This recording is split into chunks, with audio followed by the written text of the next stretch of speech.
They say Dean Martin never met a problem he couldn't solve, with charm and a smile. But on November 8th, 1964, inside the most exclusive restaurant in Las Vegas, Dean Martin witnessed something that no amount of charm could fix. He watched Vincent, the Hammer, DeMarco, the most feared man in Nevada, beat a 22-year-old waiter named Michael Torino so savagely that blood pooled on the marble floor of Romano's Steakhouse. The beating started over a spilled drink. It escalated into attempted murder, and it ended with Dean Martin doing something that would destroy DeMarco's empire forever and change the way Las Vegas treated its most vulnerable workers. What Dean did that night wasn't just brave, it was brilliant, because Dean Martin understood something that DeMarco had forgotten in his rage. In a city built on reputation, sometimes the most powerful weapon isn't violence. Sometimes it's the truth spoken at exactly the right moment to exactly the right person. This is the story of how Dean Martin saved a young man's life, brought down a monster, and proved that real courage isn't about being unafraid. It's about doing what's right, even when you're terrified of the consequences. Before we dive into this incredible story, I want to ask for your help. If you're enjoying these untold Dean Martin stories, please hit that subscribe button and give this video a thumbs up. It really helps us bring you more amazing stories from old Hollywood's golden age. Your support means everything to us, and it helps us keep uncovering these incredible tales that deserve to be told. November 8th, 1964. Las Vegas was at the height of its golden age, a neon oasis in the desert where dreams came true and fortunes disappeared in a single roll of the dice. Dean Martin was in town for a 3-week engagement at the Flamingo Hotel, selling out every show, drawing crowds that included movie stars, politicians, and the kind of people who preferred to conduct their business in the shadows. Romano's Steakhouse was where the real power in Las Vegas gathered for dinner. Located on a quiet side street, away from the Strip's chaos, Romano's catered to a very specific clientele: mob bosses, casino owners, corrupt politicians, and the occasional legitimate businessman who needed to make deals with decidedly illegitimate partners. The food was exceptional, the wine cellar was legendary, and most importantly, conversations at Romano's stayed at Romano's. Vincent DeMarco controlled more than just the restaurant business in Las Vegas. He controlled the protection rackets, the labor unions, and the flow of money that kept the entire city running. They called him the Hammer, because when DeMarco decided someone needed to be dealt with, the problem got hammered flat, permanently. DeMarco was dining at his usual table that night, a corner booth that gave him a clear view of the entire restaurant and 2 possible exits. With him were 3 of his most trusted associates: Tommy the Fish, Marcello, Anthony Big Tony, Scalise, and Carlos Benedetto. They were discussing the upcoming expansion of their protection services to several new casinos when the incident began. Michael Torino was working his 3rd job of the day. At 6 in the morning, he'd been at the construction site building the new hotel tower at Caesar's Palace. At noon, he'd rushed to his 2nd job washing dishes at a diner downtown. And now, at 8 in the evening, he was working as a waiter at Romano's Steakhouse, trying to earn enough money to pay for his mother's cancer treatment. Michael's mother, Elena, had been diagnosed with breast cancer 6 months earlier. The treatments were experimental, expensive, and not covered by any insurance Michael could afford. He'd been working 18 hours a day, 7 days a week, sleeping 4 hours a night when he was lucky. He was exhausted, running on coffee and desperation, but he never complained. His mother was all the family he had left, and he was going to save her no matter what it cost him. That night, Michael was assigned to serve DeMarco's table. It was considered both an honor and a test for the younger waiters. DeMarco was a generous tipper when he was pleased, but he was also notoriously demanding and quick to anger. Veteran waiters at Romano's had warned Michael about DeMarco's temper, but Michael needed the tips from the high roller tables if he was going to make his mother's next payment. Everything went smoothly for the first hour. Michael served the appetizers perfectly, kept the wine glasses filled, and stayed invisible unless summoned. DeMarco seemed satisfied, even nodding approvingly when Michael anticipated his needs without being asked. The trouble started when Michael was serving the main course. As he leaned over to place DeMarco's steak in front of him, his hand trembled slightly from exhaustion. The tremor caused him to clip DeMarco's water glass with his elbow, sending ice water cascading across the table and onto DeMarco's expensive silk shirt. For a moment, the entire restaurant went silent. Even the kitchen seemed to stop clattering. Everyone who knew DeMarco knew that expression, the way his eyes went dead and his jaw clenched. It was the look that meant someone was about to get hurt. "I'm so sorry, Mr. DeMarco," Michael said, immediately grabbing his napkin to help clean up the spill. "Let me get you a towel." "I can." DeMarco's hand shot out like a snake, grabbing Michael's wrist with crushing force.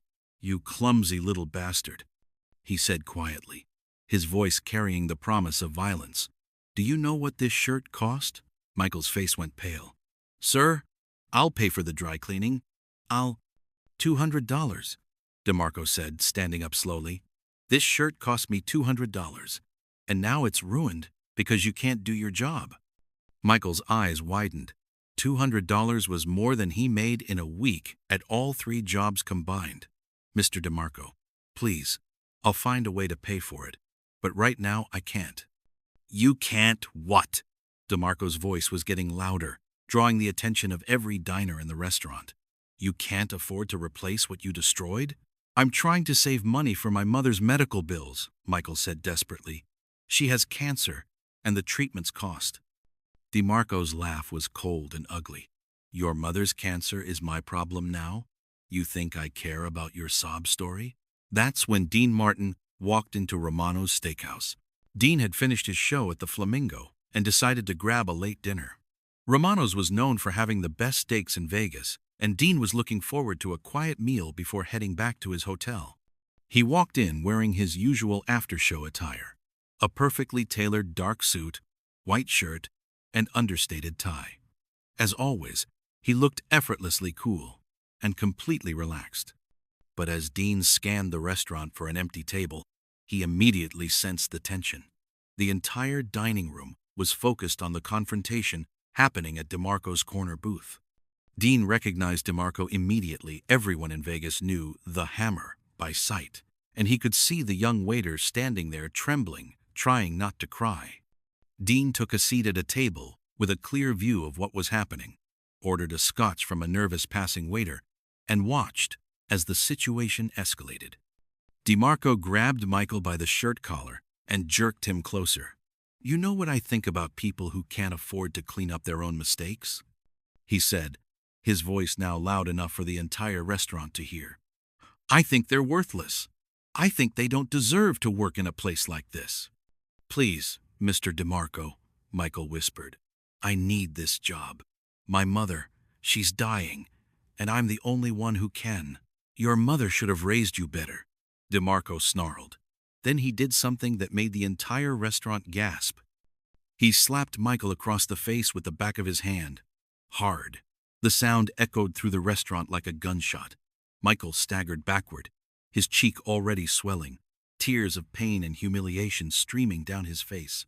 But DeMarco wasn't finished. "You think you can ruin my evening and walk away?" DeMarco said, advancing on the cowering young man. "You think your pathetic excuses mean anything to me?" He grabbed Michael by the throat and slammed him against the wall. The other diners sat frozen in their seats, afraid to move, afraid to look, but unable to look away. "I'm going to teach you a lesson about respect," DeMarco said, drawing back his fist. "I'm going to teach you what happens when you don't know your place." That's when Dean Martin stood up. "Excuse me," Dean said, his voice cutting through the restaurant like a blade. Every eye in the place turned to look at him, including DeMarco's. DeMarco released Michael's throat, letting the young man slide down the wall to the floor. "Mr. Martin," DeMarco said, his tone immediately becoming more respectful. "I didn't see you come in. How was the show tonight?" Dean walked slowly across the restaurant, his hands in his pockets, his expression completely calm. "The show was fine, Vince. But I have to say, this show you're putting on right now isn't very entertaining." DeMarco's smile was razor thin. Just teaching a lesson to someone who doesn't understand how things work. I see, Dean said, stopping about 6 feet away from DeMarco. And what lesson is that exactly? That there are consequences when you don't show proper respect. Dean nodded thoughtfully, then looked down at Michael, who was still on the floor, blood trickling from his nose. And what did this young man do that was so disrespectful? He spilled water on my shirt. $200 shirt. I see, Dean said again. Then he did something that shocked everyone in the restaurant. He pulled out his wallet, removed 4 $50 bills, and handed them to DeMarco. There, Dean said. Now the shirt's been paid for twice over. Problem solved. DeMarco stared at the money in his hand, confused by this turn of events. That's very generous of you, Mr. Martin. But this isn't about money anymore. It's about principle. Principle, Dean repeated. Interesting word choice. Tell me something, Vince. How many people in this restaurant do you think are watching what you're doing right now?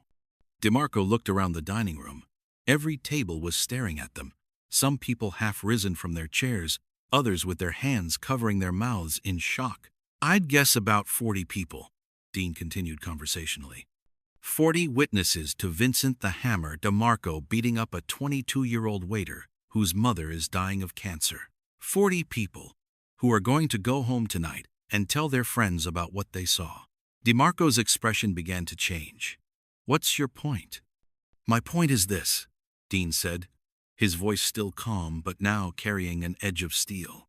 Tomorrow morning, this story is going to be all over Vegas. Vincent DeMarco, the tough guy, the enforcer, the man everyone fears, spent his evening beating up a kid who's trying to save his dying mother. How do you think that's going to play? The restaurant was dead silent. Everyone understood what Dean was doing. He wasn't threatening DeMarco with violence. He was threatening him with something much worse: humiliation. DeMarco's face was turning red. You threatening me, Martin? Not at all, Dean said with a slight smile. I'm just pointing out what's already happening. See, Vince, you built your reputation on being tough, on being feared. But there's a difference between being tough and being cruel. And right now, in front of 40 witnesses, you look cruel. Dean took a step closer. You want to know what these people are really thinking? They're thinking that Vincent DeMarco is so insecure, so weak, that he has to beat up waiters to feel powerful. They're thinking that maybe the great Hammer isn't as tough as everyone thought. DeMarco's hands were clenching and unclenching into fists. You son of a... Careful, Vince, Dean interrupted smoothly. Remember where you are. Remember who's watching. Every word you say right now is being memorized. Every move you make is going to be repeated in every casino, every restaurant, every back room in this city. Is this really the story you want told about Vincent DeMarco? The psychological pressure was devastating. DeMarco had built his entire empire on fear and respect. His reputation was the foundation of his power. And Dean Martin was systematically destroying that reputation in front of a room full of witnesses. DeMarco looked around the restaurant again. He saw the faces of people he did business with, people who owed him money, people who feared him. But now there was something else in their eyes: pity, disgust, loss of respect. The way I see it, Dean continued, you have a choice to make. You can continue this performance and let everyone see Vincent DeMarco as a bully who beats up kids, or you can show these people that you're bigger than that you're the kind of man who helps people instead of destroying them. Dean knelt down and helped Michael to his feet, steadying him with a gentle hand on his shoulder. This young man is working 3 jobs to save his mother's life. That's not weakness, Vince. That's strength. That's the kind of strength that builds respect instead of demanding it. The entire restaurant held its breath. DeMarco stood there for what felt like an eternity, his face cycling through rage, confusion, and finally, calculation. He was smart enough to realize that Dean Martin had backed him into a corner. If he continued the assault, he would look like a monster. If he walked away now, he might be able to salvage his reputation. Finally, DeMarco reached into his jacket, Several people in the restaurant tensed, thinking he was going for a weapon. Instead, he pulled out his wallet. "Kid," he said to Michael, his voice carefully controlled. "What's your name?" Michael, still shaking, managed to whisper, "Michael Torino, sir." DeMarco pulled out a stack of bills, not just enough to cover the shirt or even to compensate Michael for the humiliation. $500, a month's wages for most people. "Michael Torino," DeMarco said, handing him the money. "This is for your mother's medical bills, and I want you to know that any restaurant in this city will hire you on my recommendation. You're a hard worker, and that deserves respect." The transformation was remarkable. In the space of 5 minutes, Dean Martin had turned Vincent DeMarco from a monster into a benefactor. The 40 witnesses who had been prepared to spread stories about DeMarco's cruelty would now tell a different story. How the hammer had generously helped a young man save his dying mother. Dean smiled and extended his hand to DeMarco. "That was very generous of you, Vince. This young man won't forget your kindness." DeMarco shook Dean's hand, understanding perfectly what had just happened. Dean Martin had saved his reputation and possibly his life, because a reputation destroyed could be more dangerous than any physical wound. "Mr. Martin," DeMarco said quietly, "perhaps you'd join me for dinner. I'd be honored to have your company." Dean nodded graciously. "I'd be delighted." As they walked back to DeMarco's table, Dean turned to Michael. "You take care of your mother, son, and remember, working hard for the people you love isn't something to be ashamed of. It's something to be proud of." Michael, still clutching the $500, could barely speak. "Thank you, Mr. Martin. Thank you both. I'll never forget this." As Michael walked away to clean up and probably quit for the night, DeMarco and Dean sat down at the corner booth.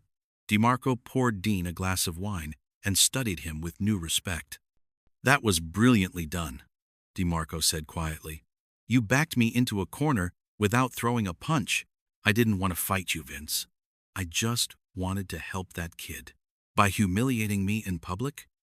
Dean shook his head. "By giving you a chance to be the man I think you really are, underneath all that armor you wear. You could have destroyed me right here, right now. But you chose to help that boy instead. That tells me everything I need to know about Vincent DeMarco." DeMarco was quiet for a long moment.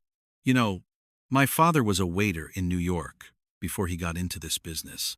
Worked 18 hours a day to keep our family fed. I watched him get treated like garbage by men who thought they were better than him." "But you're not better than him," Dean said gently. "None of us are. We just got luckier. You could have minded your own business tonight." "I could have," Dean agreed. "But then I'd have to live with watching a good kid get destroyed for no reason. And I've got enough things to regret without adding that to the list." The rest of the evening passed quietly. Dean and DeMarco talked about family, about the pressures of their respective businesses, about the weight of reputation and the price of power. When the restaurant began to close, DeMarco walked Dean to his car. "You saved my reputation tonight," DeMarco said. "But more than that, you saved my soul. I was about to do something I'd have regretted for the rest of my life." "We all have moments like that," Dean replied. "The lucky ones get reminded that we're better than our worst impulses." DeMarco extended his hand one more time.